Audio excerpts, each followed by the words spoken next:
As far as, he says, تدبير الدنيا للآخرة, as far as planning in this world for the akhirah, that's a good thing. So for example, somebody who does a lot of planning in his trade and in his business, so that he can eat from it halal. He doesn't have to then get haram. He doesn't have to get involved in a haram business. He wants to do a good halal business, so that he can eat halal for himself and his family. He can give to others and help people who are sick, who are in need. And he can prevent himself from having to ask others. What is the sign of this? The sign of this is that he's not going to do it just to get more. He's not going to do it just to get more. He's going to have a good intention of why he wants more.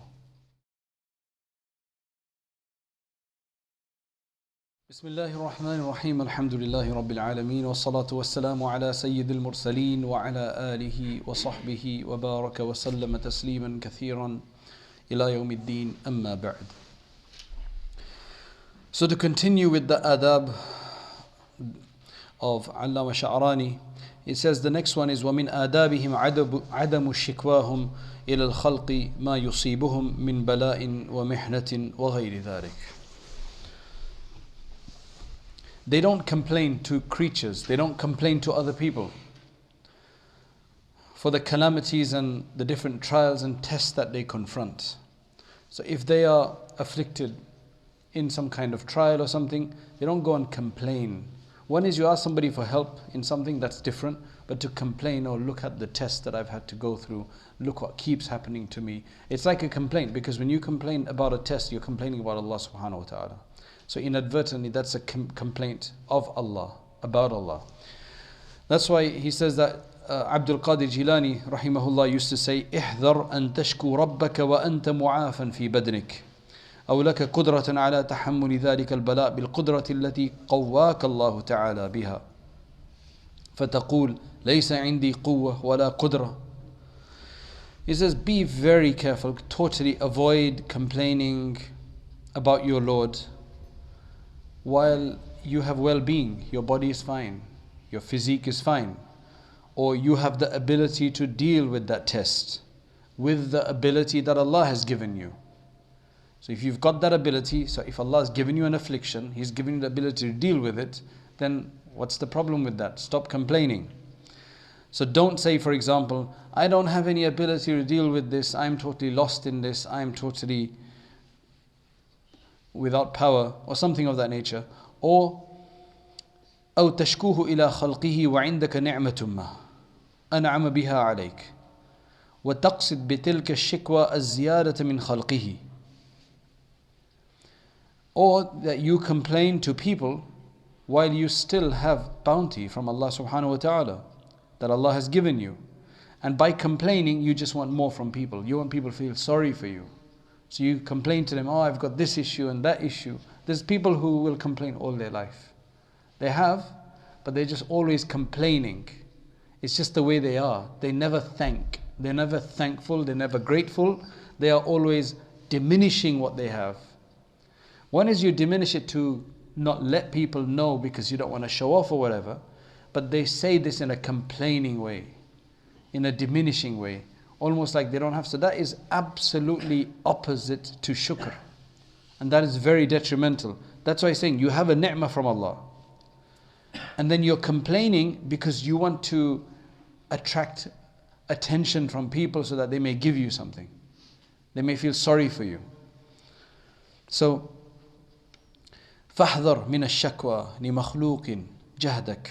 So don't complain to people of your troubles that you have to go through, the effort that you have to put behind something. وَلَوْ تَقَطَّعَ لَحْمُكَ. He's saying even if your flesh is all cut up, you still don't complain. فَإِنَّ أَكْثَرَ مَا يَنْزِلْ بِابْنِ آدَمَ الْبَلَاءِ مِنْ جِهَةِ الشِّكْوَى. He says because really, subhanallah, most of the time that you have a calamity is because of your complaints. Complaints will only bring on more calamity, whereas shukr will only bring on an increase in benefit and bounty. So if you think that you're being helpful or you're helping yourself by complaining to others, you may invoke some kind of sympathy from them, but you will have more calamity and constantly coming. That's why now it makes sense, because people who are always complaining, they're always complaining. They'll complain for the rest of their lives. Because they complain and they get something, they get more calamities. And they complain, they get more calamities. وَكَيْفَ يَشْكُ الْعَبْدِ مَنْ هُوَ أَرْحَمْ بِهِ مِنْ وَالِدَتِهِ الشَّفِيقَةِ. How can somebody complain about that Lord who is more compassionate than a mother, than a compassionate mother to her child? Allah is more compassionate than a compassionate mother to her child.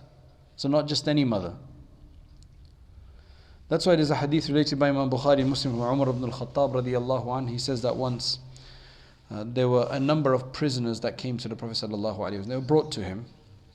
And among them there was a woman who was just going around. Any child that she could see, she would try to feed it.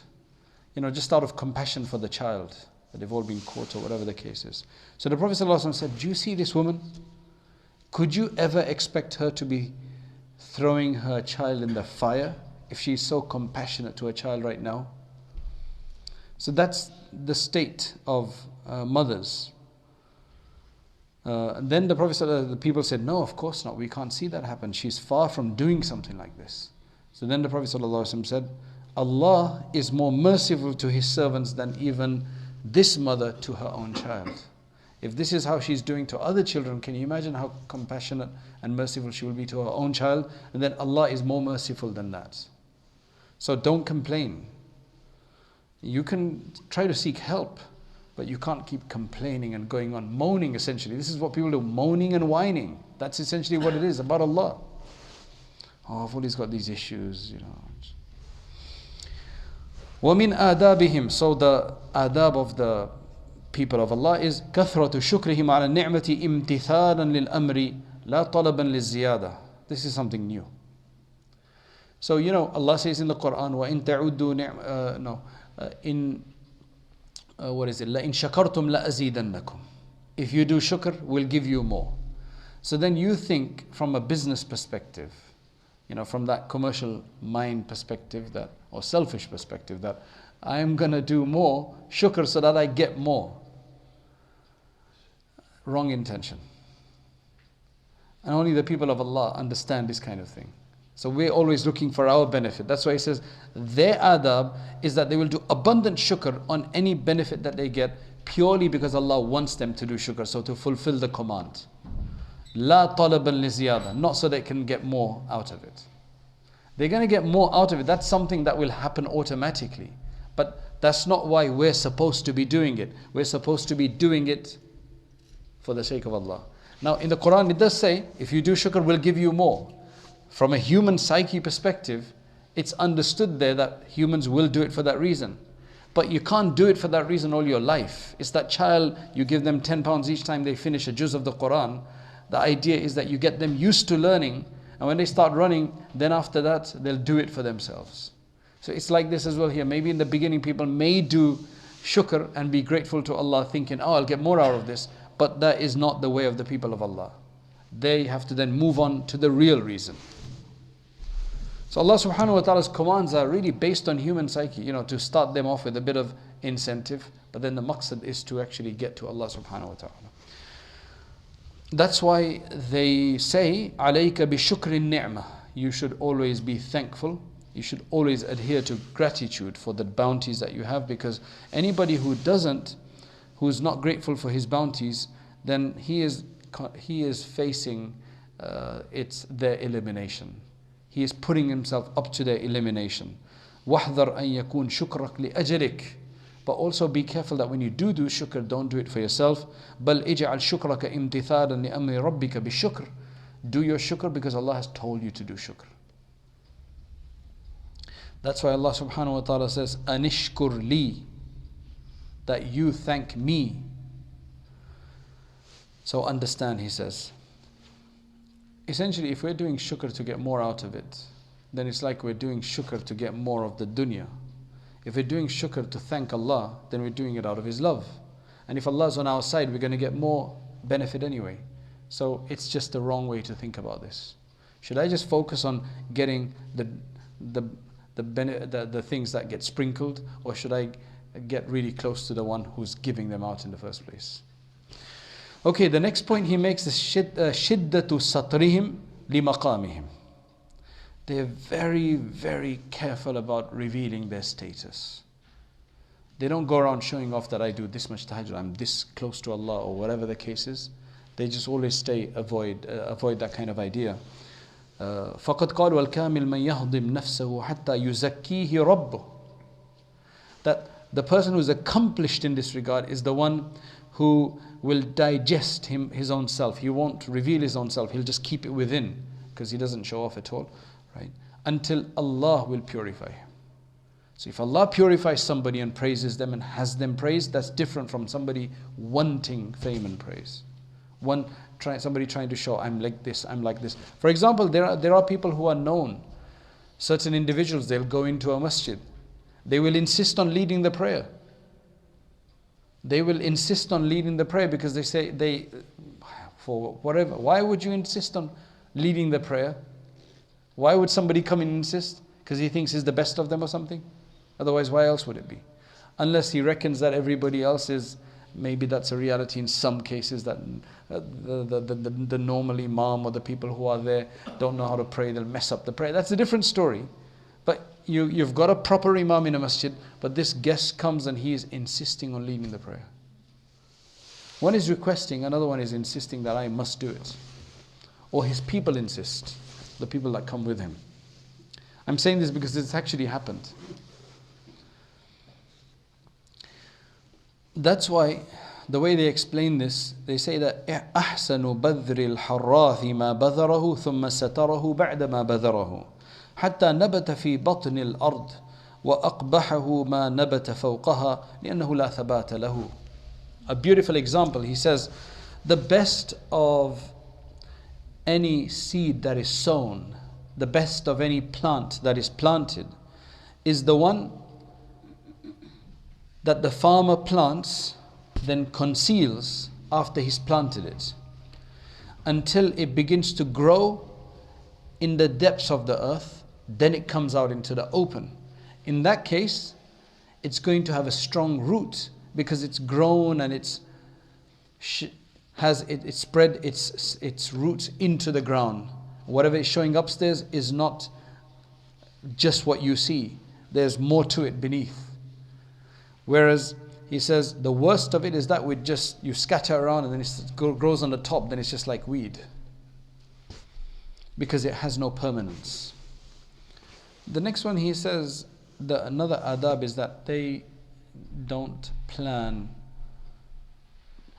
It's very general the way it's here. Tarku tadbiri. Tadbir means to plan for something. They abandon planning. That's not what he means. You have to plan in this world. Then he goes on to explain. So I would introduce this by saying that they don't plan to just get more of this dunya just for the sake of showing off with it or just for abundance purposes. That's what he eventually is going to come down to. That's why he says that there are actually two types of planning. One is a good planning, a praiseworthy planning, and the other one is a bad planning, a despicable planning. That's what he's saying. He says the good one is to plan for anything that will take you close to Allah. That's always very good. To plan for anything. For example, I'm going to plan my day such that I can pray salat in the masjid.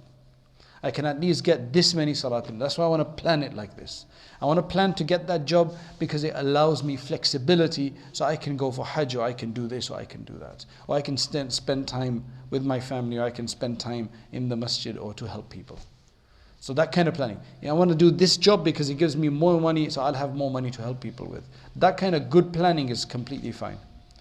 So for example, you're planning that all the money that I owe to people, I want to get rid of that. I want to free myself of all of that.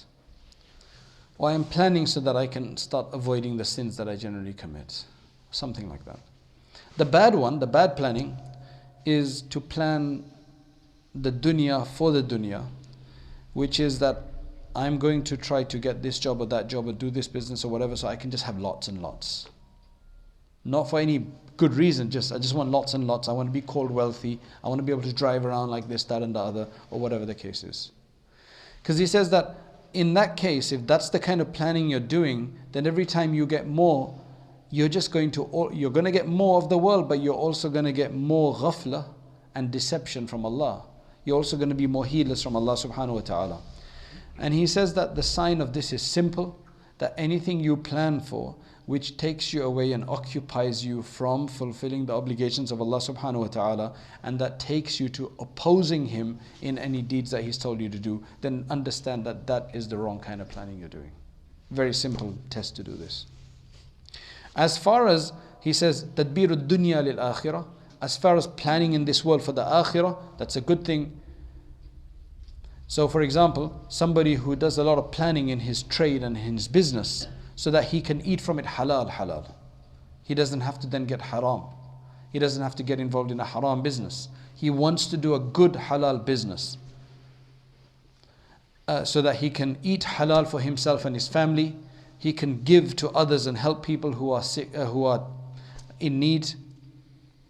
And he can prevent himself from having to ask others.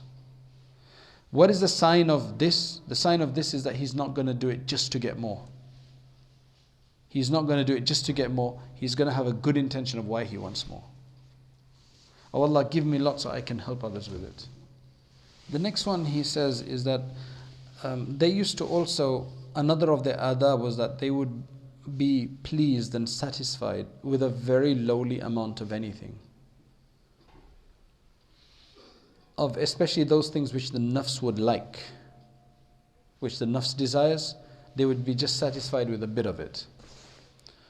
And the other thing is that they would always stand firm if Allah subhanahu wa ta'ala ever constricted His sustenance. If Allah ever constricted His sustenance on them, made it less, gave them some difficult times, they would still stand firm.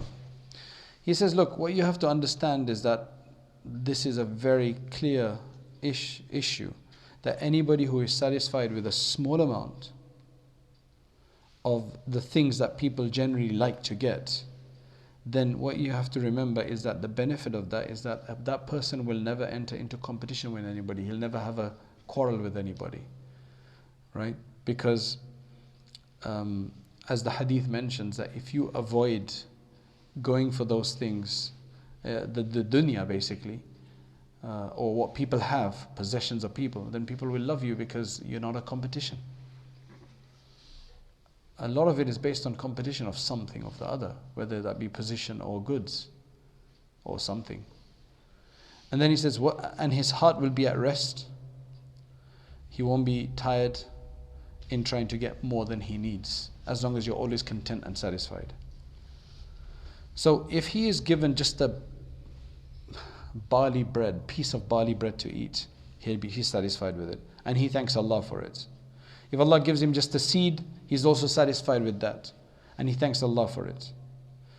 After that, if something more comes to him, then he just gives a lot of shukr to Allah subhanahu wa ta'ala by his tongue and by spending it in the path of Allah subhanahu wa ta'ala. Now here, some of the commentators of this have taken a bit of an issue with this. They're saying that although you need to be satisfied with whatever Allah gives you, but that shouldn't stop you from trying to get what is sufficient for you. There's difference between having a small amount and what is sufficient. Sufficient means that it's enough for you to survive decently, but not that you have to struggle. So kafaf. Remember all the hadith we read in Mishkat al-Masabi about kafaf, that glad tidings for the one who's given just enough, right? Enough means it fills you up. It's enough. It fills you up according to the sunnah, right? Not according to the bid'ah. It fills you up according to the sunnah. And here what he's saying though, what the author was saying, is that you should be just satisfied with even a smaller amount than that. Yes, you should be satisfied, but that shouldn't have to stop you. You shouldn't just sit back and say, khalas, that's all I want. Because the Prophet ﷺ himself said that, O Allah, Allahumma ja'al rizqa ali Muhammadin fid dunya qutan. O Allah, make the sustenance of the family of Muhammad ﷺ sufficient, enough to keep their back straight. That doesn't mean a seed. That doesn't mean just a piece of bread. It means enough. That's the difference. So some reckon that he's exaggerated a bit in this regard.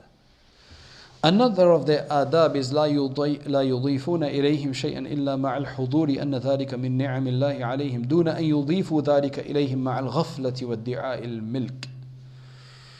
Another of their adab is that they don't associate anything to themselves except with this presence of mind that this is a ni'mah of Allah. So they will never say, this is mine, by considering it a real possession of theirs. Because they know that at the end of the day, as a human being, their possession of that is only temporary. It's really superficial, because if you die, then it's gone anyway. If that thing gets destroyed, then it's finished. So you don't really have control over these things.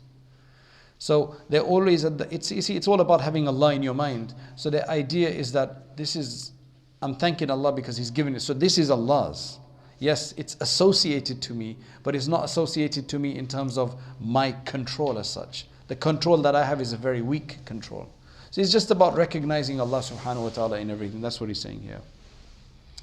Another one is, this is one that is, I mean, they're all important, but this is quite significant. He says, وَمِنْ آدَابِهِمْ أَنْ لَا يَقُولُونَ لِمَنْ قَصَدَهُمْ فِي حَاجَةٍ إِرْجِعْ وَتَعَالِ إِلَيْنَا وَقْتًا آخَرَ وَلَا يَمْنَعُونَ سَائِلًا إِلَّا لِحِكْمَةٍ لَا لِشُحٍ وَبُخْلٍ.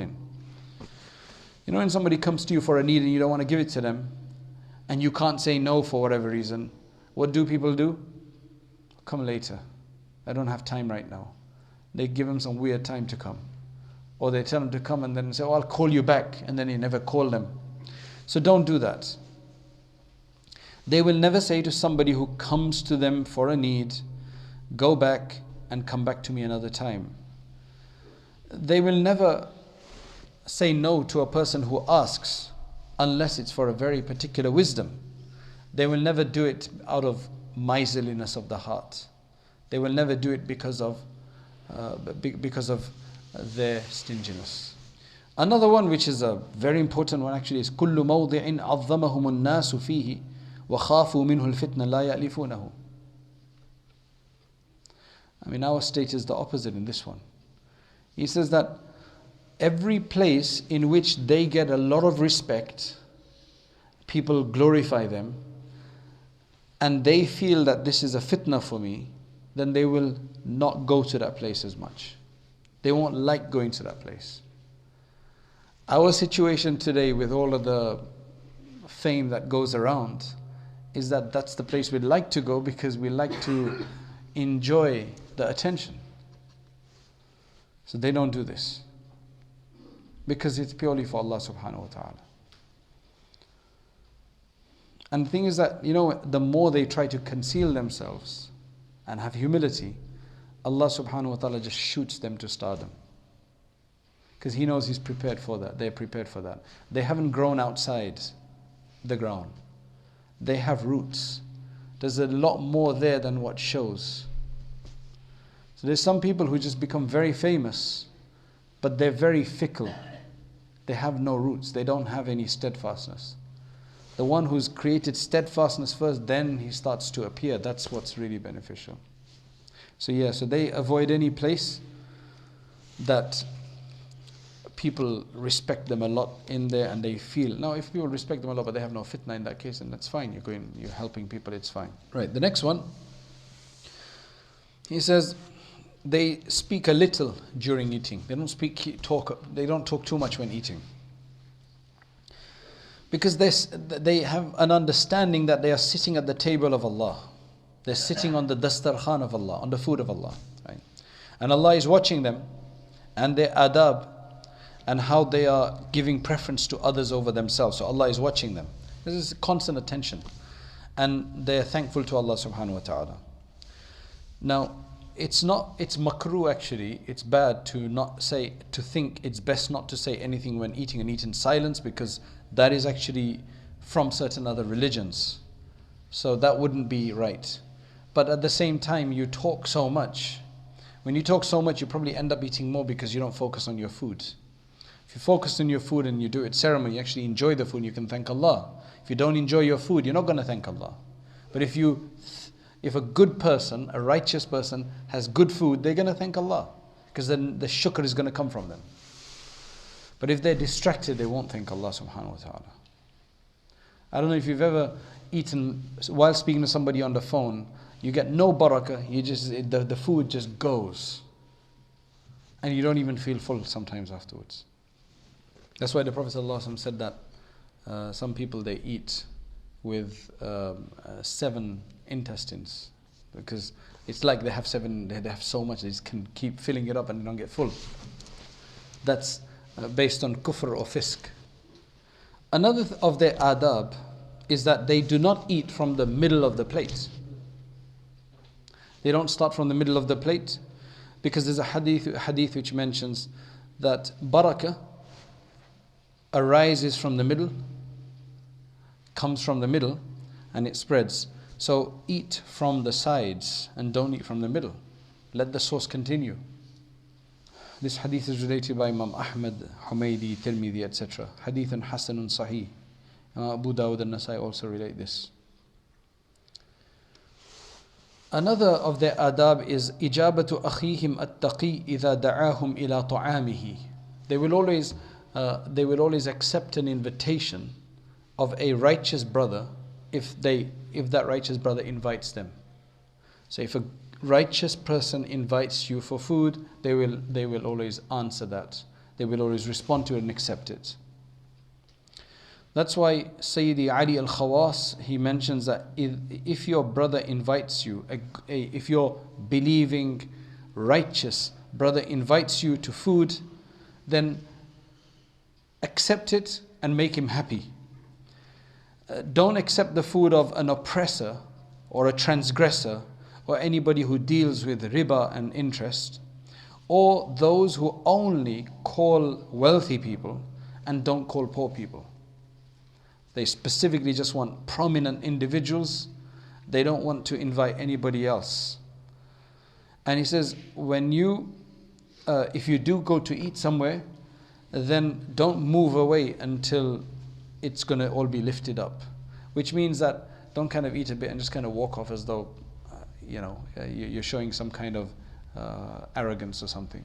Of course, it doesn't mean that you have to sit there and eat until then, but if you're invited, then it's not just invitation for food, but it's invitation to have a correspondence, communication as well. So be part of it. Because this is, he said, is the sunnah of the salaf to do this. And then when you wash your hand, then make dua for barakah. And then if you need to leave, ask permission to leave. It's one of the adab of eating, that especially if you're eating with others, then you shouldn't just stop. You should say, can I leave please? Because then you might leave everything for the other person to finish off. And that's not nice. You've left him 3/4 of the plate. Another of their adab, which is also the sunnah of Ibrahim alayhi salam, is that they will never eat alone. Because it's related that the worst of people is the one who eats alone. Sometimes in students' dormitories, they will go and hide and eat so that they don't have to share the food. There was one guy who used to eat a packet of crisp inside his covers, his bed covers.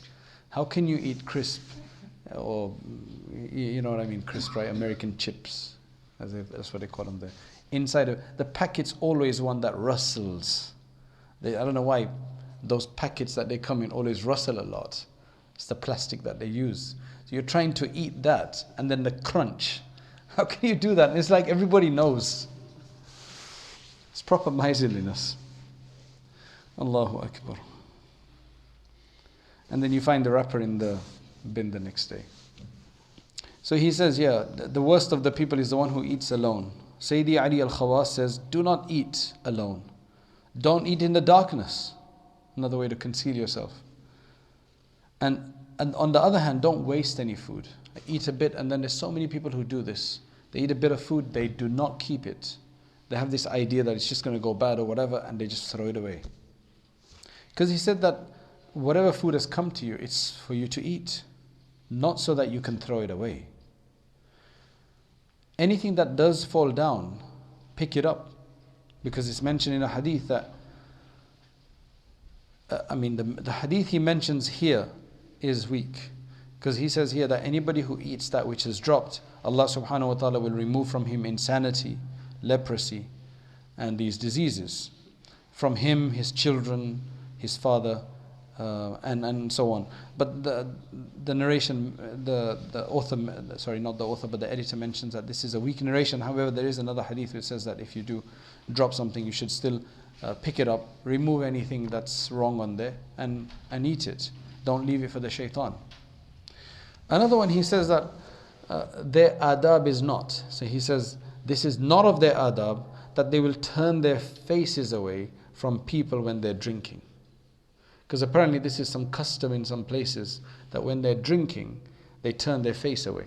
Now I know that, for example, when I have to drink this water, it does feel a bit weird that everybody's watching you drinking. Do you understand? But they do this as some kind of custom. If everybody's eating, then what's the problem with that? There are some people who will feed people, but they won't ever eat in front of you. They find they're very shy to eat in front of people. That's the difference. It's not cultural reason, it's shyness. That might be different. But anyway, he says that here, that Shaykh Najmuddin al-Kubra used to say that when one of you drinks, he should drink while facing the people. He shouldn't turn his face away from them, like some people do, thinking that this is the honorable thing to do. And when one of you finishes washing his hands, you know, generally they pour water for you, right? So he says that when one of you finishes washing the hands in that kind of situation, he should make dua for the one that is pouring the water for him. You know what dua he should make? Tahhar Allahu dhunubak. May Allah, just the way you're purifying my hands for me, may Allah purify your sins.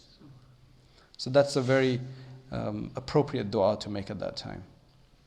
That's why there's another tradition that if you give somebody a cup of tea or coffee or something, they don't drink it all. They leave a bit at the bottom, because that's supposed to show that you're not greedy. It's wasting. You know, for that same amount you leave at the bottom, people in poor countries would love to have that. So what kind of adab is that? What kind of culture is that? So there's some etiquette in some places that you don't finish it off, you have to leave a bit.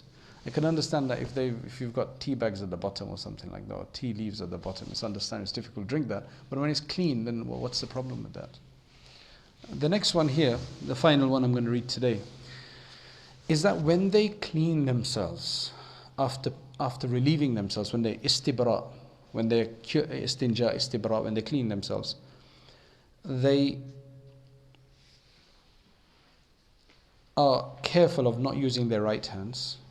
Their right hand should not touch their private parts. Why? Because generally with the right hand in Islam, Ashabul Yameen, the people who go to the right in the hereafter, it's that symbolism from there as well. It's generally used to hold the Qur'an with, to write knowledge with, to use the tasbih, etc. So you don't want to touch your private parts with the right hand. That's why Shaykh Afdaluddin used to say that I am so shy and embarrassed that I even enter the toilet with clothing that I pray salat in. So that they wouldn't go into the toilet with a garment that they were going to pray with. So they had a different garment for that. And there's lots of people who do this. They have a special garment, a lungi, and something that they take into the toilet, and that's all they use there. They don't go with their normal clothes. And he says that if I read the Qur'an, if I'm going to read the Qur'an and I've said a bad word, you know, like not a very nice word or something, then sometimes I will wait to read until I've managed to forget that word. You know, give some period of time. Likewise, he says that I'm completely embarrassed and ashamed to touch my private parts with my right hand. That's why he says that it's reached us from that there was a Sahabi who never touched his private parts with his right hand since the time that he gave the pledge to Rasulullah sallallahu alaihi wasallam, that these are the hands that have touched the hands of Rasulullah sallallahu alaihi wasallam. I cannot touch my private parts, even in the bath, even when taking a bath, he wouldn't do that. Okay, the final one actually is one more. Their adab is to keep their clothing washed and clean. Shaykh Hasan al-Basri used to say, وَثِيَابَكَ فَطَهِّرْ,